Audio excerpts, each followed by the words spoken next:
Buenas noches, soy Michelle Aguilar, residente del Centro Oftalmológico León.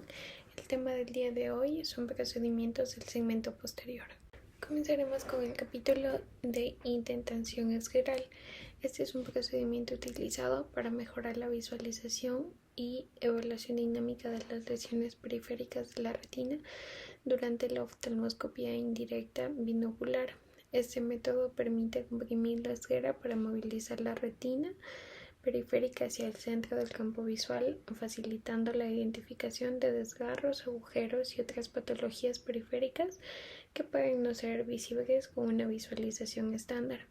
Algunas de las indicaciones para la realización de este examen es que la evaluación de desprendimientos de retina periféricos, identificación de desgarros o agujeros retinianos, un examen detallado de áreas sospechosas posterior a un trauma ocular, seguimiento de pacientes con degeneraciones retinianas periféricas predisponentes en caso de hemorragia vítrea para localizar el posible lugar de desgarro.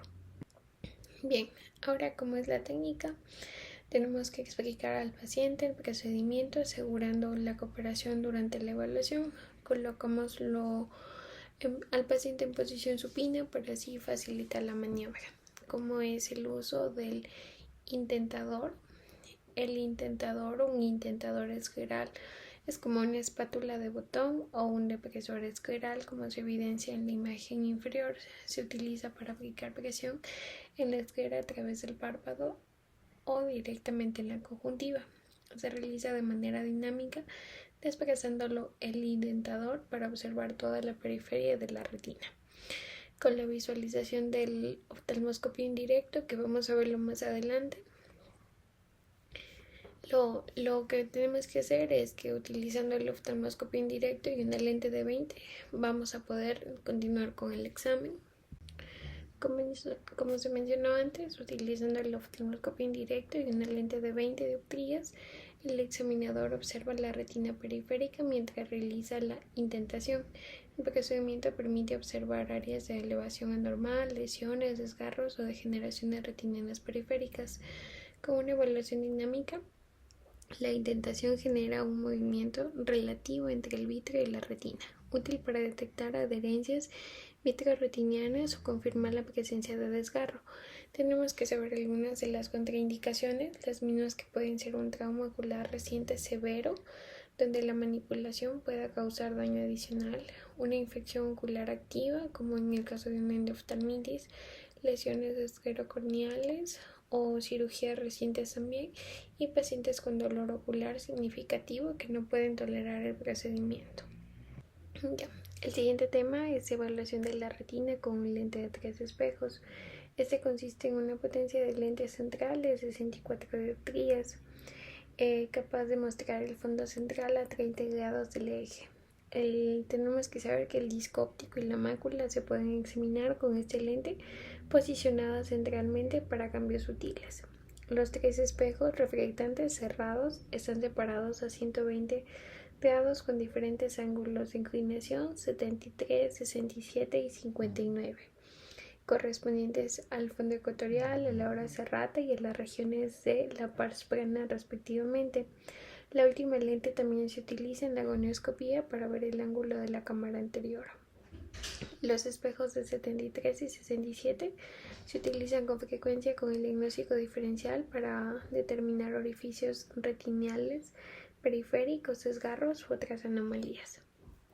La selección del espejo deseado depende del área del fondo a examinar.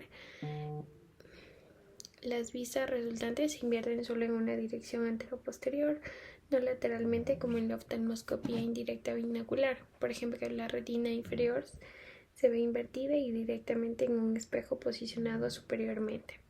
La combinación de lentes del fondo y biomicroscopio bajas para una variedad de vistas ampliadas utilizando diferentes anchos de hendidura y opciones de iluminación.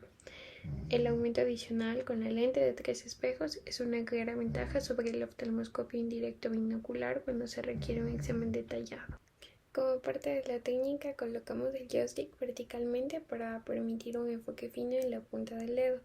Examinamos cualquier área deseada de los 30 enredados centrales del fondo haciendo pequeños movimientos de vigas horizontalmente y verticalmente. Ajustamos el aumento, el ancho, la intensidad de la luz y el ángulo de iluminación de 0 a 20 enredados y la rotación del haz según sea necesario. Pedimos al paciente que mire directamente al haz. Examinamos el polo posterior y las regiones ecuatoriales restantes dirigiendo el haz a la luz hacia el espejo periférico rectangular. Giramos la lente al ojo usando el pulgar y el dedo medio o índice para colocarlo al espejo directamente opuesto, es decir, 180 grados. El área de retina examinar vamos a poderla evidenciar fácilmente. Giramos el haz de la luz paralelo al meridiano de consideración y colocamos la columna de iluminación en el mismo lado que el espejo que se está visualizando. Colocamos la columna de iluminación en el lado opuesto del espejo que se está utilizando al examinar oblicuamente la retina superior con un espejo colocado inferiormente. Como parte de la interpretación debemos de saber que los 3 espejos periféricos producen una imagen que se invierte en una dirección antero-posterior. A medida que se mueve periféricamente sobre la superficie reflejada o sube el espejo, aparece un nuevo tejido de fondo en el borde inferior de la lente. Algunas contraindicaciones pueden ser pacientes aprensivos, pacientes jóvenes o con poca fijación que pueden dificultar la realización de este procedimiento. La dilatación también inadecuada de la pupila va a hacer que sea un examen más tedioso. Otro de los temas es la examinación con la lente de Rubí. Esta es una técnica utilizada en la oftalmología para la evaluación de las lesiones periféricas de la retina y estructuras intraoculares, especialmente en combinación con la oftalmoscopia indirecta binocular. Este lente tiene características específicas que facilitan la observación de detalles periféricos difícil de visualizar con los lentes estándares. Algunas características es que es un lente de contacto con una curva diseñada para adaptarse a la córnea. Su diseño permite minimizar aberraciones ópticas y puede estar equipado con marcas guías para así facilitar la localización precisa de las lesiones periféricas. Ahora bien, ¿cómo es la técnica para la examinación con este lente? Es que se administran gotas de anestésico tópico para el paciente, colocamos gel viscoelástico en la parte posterior del lente, colocamos el lente y vamos a visualizarlo con el oftalmoscopio indirecto o una fuente de luz adecuada para así realizar un barrido sistemático de la retina. Debemos conocer que la presión externa mediante un indentador puede combinarse para mejorar la visualización de la periferia. Y algunas ventajas de este lente es que existe una excelente visualización de la retina periférica que puede ser difícil de alcanzar con otros métodos. Sin embargo, algunas de las contraindicaciones serían las mismas que las anteriores, con el anterior lente, que es el lente de 3 espejos. Alteraciones corneales severas como opacidades, edema, úlceras, infección ocular activa como una endoftalmitis, una cirugía reciente o la intolerancia del paciente al procedimiento. Con respecto al dibujo de fondo de ojo, se utiliza un diagrama o dibujo de fondo para ilustrar y registrar las condiciones de la retina y las anomalías vítreas asociadas. Es especialmente útil para ilustrar condiciones como grandes desprendimientos de retina que ocupan áreas demasiado grandes para ser documentados por una sola fotografía. La técnica de extracción de fondos detallados o diagramas de retina se desarrolla con práctica, paciencia y haciendo un sticker para los detalles. El mapeo de una aparición completa de fondo requiere una oftalmoscopia indirecta binocular de sonido y también que nosotros realicemos un buen fondo de ojo. En realidad ayuda muchísimo a los profesionales que recién estamos comenzando. Y un dibujo preciso es el resultado de un examen sistemático y exhaustivo del fondo de ojo utilizando buenas habilidades de orientación espacial. Requiere que el examinador sea preciso en sus descripciones y utilice el código de color universal para los dibujos de fondo que permite a otros profesionales también entenderlos. Otro de los temas es la prueba de cuadrícula de Amsler. Esta es una herramienta sencilla y efectiva utilizada para evaluar la función de la mácula y también la retina central.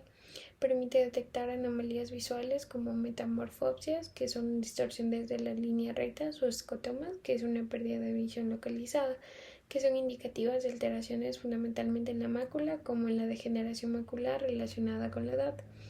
¿Cuál es el objetivo de la prueba? Detectar alteraciones tempranas o progresivas en la visión central y perifoveal relacionadas con enfermedades maculares o neurológicas. Como material solo necesitamos la cuadrilla de Amsler, que es una hoja cuadriculada de 10 por 10 con líneas blancas sobre un fondo negro o viceversa. En el centro hay un punto de fijación para que el paciente mantenga la mirada. Algunas indicaciones para realizar este examen: como ya se mencionó, la degeneración relacionada con la edad, edema macular, membranas epirretinianas, agujero macular o también enfermedades de Stargardt, que son evaluaciones de alteraciones maculares en enfermedades fundamentalmente hereditarias. Monitoreo de efectos secundarios tóxicos por medicamentos como en pacientes que reciben quimioterapia.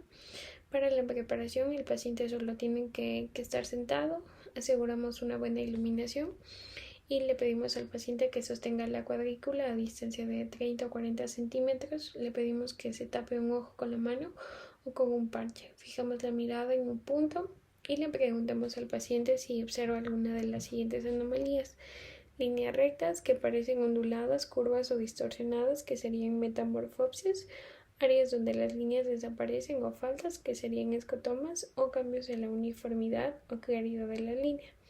Repetimos con el otro ojo. Parte de la interpretación es que si es normal, todas las líneas van a ser rectas, sin interrupciones ni distorsiones, y el punto central también es visible. Anormal es cuando el paciente refiere metamorfopsias o también escotomas. Ya. Otro de los temas también es pruebas de recuperación de fotoestrés. Este mide el retorno de la función visual a la mácula después de una exposición a un estímulo de luz brillante. Una luz de prueba va a blanquear los pigmentos visuales para producir una disminución posterior en la agudeza visual. Se mide el tiempo de recuperación dentro de una línea de la agudeza visual entrante, dependiendo de la resistencia de los pigmentos visuales del fotorreceptor. Este proceso depende de la capacidad metabólica de los fotorreceptores involucrados, el epitelio pigmentario retiniano yuxtaposicional y también las interacciones complejas fotorreceptores y el pigmento retiniano. Cualquier proceso de enfermedad que interrumpa la resistencia de los fotopigmentos va a conducir a un mayor tiempo de recuperación de fotoestrés. Entonces, la prueba de recuperación está indicada cuando un paciente se presenta con una disminución de la visión y hallazgos oculares ambiguos, lo que requiere el diagnóstico diferencial entre un nervio óptico temprano y la enfermedad macular. Como parte de la instrumentación, solo necesitamos la tabla de agudeza visual, un reloj a la mano, un transiluminador. Como en la parte de la técnica, no dilatamos las pupilas del paciente, determinamos y registramos la mejor agudeza visual corregida del paciente, retiramos cualquier corrección o gafas del paciente, tapamos un ojo que sería el más pobre y colocamos una linterna fuerte o un transiluminador de 3 a 5 centímetros delante del ojo normal. Pedimos al paciente que mire fijamente esta luz durante 10 segundos, retiramos la luz y continuamos con el ojo puesto. Reemplazamos cualquier gafa y pedimos al paciente que mire la tabla de agudeza visual. Tenemos que tener la tabla de la agudeza visual ya configurada, que muestra lo mejor del paciente visto anteriormente. Por ejemplo, la agudeza y una línea menos en resolución. Si el paciente ve 20/20, le vamos a colocar un 20/25 y pedimos al paciente que comience a leer las cartas tan pronto cuando vuelva al enfoque. Como parte de la interpretación, la diferencia relativa entre los tiempos de recuperación en cada ojo es el mejor criterio para analizar los resultados. El tiempo normal de recuperación es de 50 a 60 segundos y puede oscilar entre 90 y 180 segundos o más. El tiempo de recuperación está relacionado con la edad y por lo tanto los pacientes mayores de 40 mostrarán aumento en los tiempos de recuperación normales. Entonces, esta prueba disminuye, la validez de esta prueba disminuye notablemente cuando tenemos un paciente una agudeza visual menor de 20/80. Además, la opacificación media significativa puede producir una asimetría relativa en el tiempo de recuperación causada por la disminución de la estimulación de la luz en lugar de la enfermedad de la retina. Continuando, tenemos el test de desaturación rojo. Es una prueba en realidad muy sencilla y eficaz para evaluar la función del nervio óptico y la retina central. Este test detecta anomalías en la percepción del color rojo que son indicativas de las alteraciones en la vía visual, especialmente en neuropatías ópticas. El objetivo del test es evaluar la función visual de manera subjetiva, detectando defectos de la sensibilidad al color, que pueden asociarse con neuropatías, alteraciones retinianas centrales o compresiones del nervio óptico. Como indicaciones, lo podemos hacer en pacientes con neuritis óptica, neuropatía óptica isquémica o también en pacientes con glaucoma en estadios muy avanzados. Solo lo que vamos a necesitar es un objeto de color rojo, iluminación uniforme.